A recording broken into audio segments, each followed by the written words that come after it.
Te merece, Gabriel. Seguimos conversando y concluimos esta conversación con Gabriel Ventasgal, la posición que ha asumido el gobierno de México en el conflicto. Desde el día posterior, 8 o 9 de octubre, hasta la decisión fue de la semana pasada, ¿no?, de llevar el asunto a la Corte Internacional de La Haya.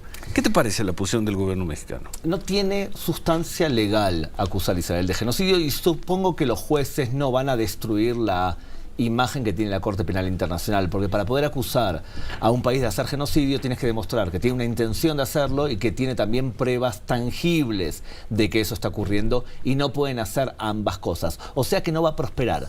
Decir y sumarse a un tipo de acusación de ese estilo, no estoy seguro que te coloca a ti del lado correcto de este mapa legal, y yo prefiero, y me llama la atención, que países que sí hicieron genocidio en su pasado, como Alemania, son los primeros en salir y decir: no se puede acusar a Israel de genocidio, nosotros sabemos lo que es un genocidio, y por lo tanto ubicarte del lado que está a países dictatoriales, países con una democracia muy endeble, países como Sudáfrica, que es un aliado del Hamas y que es un aliado de Irán, frente a Alemania, a Estados Unidos, a países occidentales con alta cultura democrática. Y es como ubicarte del lado incorrecto de la historia. ¿Se equivocó México o se está equivocando México?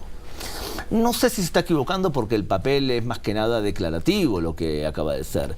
Y por otro lado, te digo, la comunidad judía de México y los judíos de México e Israel tienen relaciones hermosas con México desde hace años. Sí. La imagen que hay en Israel sobre México es por demás siempre muy positiva. Ha sido muy cuidadosa la Embajada de Israel en México en sus respuestas, tanto después del 7 de octubre como la semana pasada, muy cuidadosa, de no hacer más grande esta diferencia. Yo supongo que es algo más que nada declarativo, no creo que sea profundo de raíz. Creo que hay mucha gente en México que entiende que Israel es una potencia tecnológica, económica en muchos aspectos, y la relación México-Israel tiene más para aportar positivo que el alejamiento. Cuando tú tienes un país que te puede ayudar a desalinizar el agua, nosotros tomamos todo el agua que tomamos en Israel, es todo agua de mar. Somos una potencia número 1 de agua de mar. El 93% del agua que va por nuestras cañerías termina siendo de uso para riego, 93%. El segundo país en el mundo es Indonesia, 30%. Todos los países del mundo tienen problemas de agua. Asociarse a un país que es una potencia en muchos temas es bueno para el ciudadano mexicano. O sea que yo no creo que ningún gobierno racional que quiera el bien de sus ciudadanos se alejaría de un país que te puede ayudar. Cuéntanos de 300 preguntas en 300 palabras, mitos y realidades sobre el conflicto israelí-palestino, edición post 7 de octubre. Mira, en la primera versión, el argumento central es: para conocer Medio Oriente, Ciro, tú tienes que saber religión. Porque los conflictos en Medio Oriente son tribales y religiosos. Entonces hay que entender la forma de pensar religiosa, por más que tú seas laico. No importa que tú seas laico. Sí. Lo importante es lo que piensa Hamas, Hezbollah y demás. Entonces hay que saber religión. Después del 7 de octubre, este argumento es casi banal. Pensar que el conflicto palestino-israelí es por tierras, como nos educan en muchos lugares, porque nos adoctrinan que los conflictos son territoriales, o por tierras o petróleo, en una visión imperialista, es algo que debería, si tú eres sano intelectualmente, entender que el conflicto es mucho más grave. Lo que hace el libro en su nueva versión es explicar qué ocurrió, por qué una potencia en un tema de seguridad como Israel fue atacada de sorpresa, por sorpresa, cosa que te explica también la debilidad que puede tener depender de las tecnologías, sino que tienes que tener hombres en el terreno para no dejarte sorprender como ocurrió. Creo que fue un golpe muy fuerte a la seguridad y a la moral, a la seguridad personal de Israel, que se creía que su ejército era uno de los más potentes del mundo y su servicio de inteligencia, uno de los más capaces. Uno de los servicios de inteligencia más capaces del mundo fue atacado por sorpresa. Y eso es una señal de alarma para todo país democrático. Sí, leímos lo que escribiste, lo que dijiste en esos días. ¿De dónde vas? ¿De aquí a dónde vas? Estás por todo el mundo. Guatemala, Colombia y demás. Sí, vas a Centroamérica. Hay muchos amigos de las democracias, muchos amigos que entienden que no es un peligro de Israel solamente.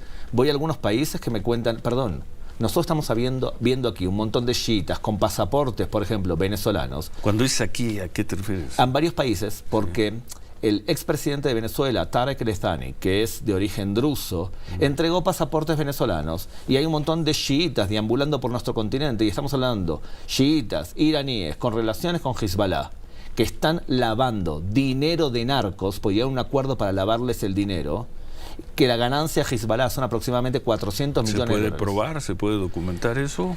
Es Sí. bien difícil. Pero hay Hacer varios ese periodismo es dificilísimo y tú lo sabes, Gabriel, tú eres periodista. Hay varios informes Es que estamos hablando de entrada de droga de Coptagón, que es la droga del yihadista que deambula por todo el Medio Oriente. El Coptagón, no el fentanilo. Es la droga, los terroristas que entraron a asesinar a los israelíes estaban drogados con Coptagón. Es la misma droga que utilizó ISIS, y los informes de la CIA que te estoy citando son los que hablan de chiitas deambulando por nuestro continente.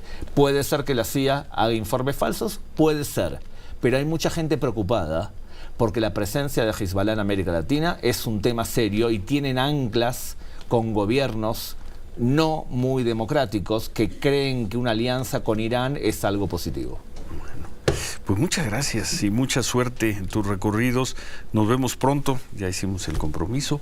Voy a leer en detalle este libro. Seguramente cuando nos volvamos a ver ya habrás producido más, porque esta persona, a quien están escuchando ustedes, es un gran productor de ideas, de conferencias, de asesorías y también de textos. Y un privilegio y un lujo haberte tenido, que sea un poco a las carreras. Para mí el lujo. Gabriel Ciro, tienes una Ventas, fama de persona de los serios que vale la pena hablar con él. Pues muchas gracias. Por cierto, viendo tu trabajo, varias entrevistas en Venezuela. Hasta hace poco estabas en Venezuela y ahora eres muy crítico con ese gobierno que no tolera la crítica. Pues no ha regresado recientemente a Venezuela. Tal cual. Últimamente no ha regresado. Yo creo que tarde o temprano hay una diferencia, porque el pueblo venezolano, en algunos aspectos muy específicos como los que trato yo, no se identifica con el gobierno. Y es algo evidente. Hay Israel, el Medio Oriente, las democracias tienen muchos amigos en Venezuela. Hay que tender puentes hacia ellos también. Bueno, muchas gracias. Un placer. Bienvenido. Suerte en tu viaje y gracias por estar con nosotros.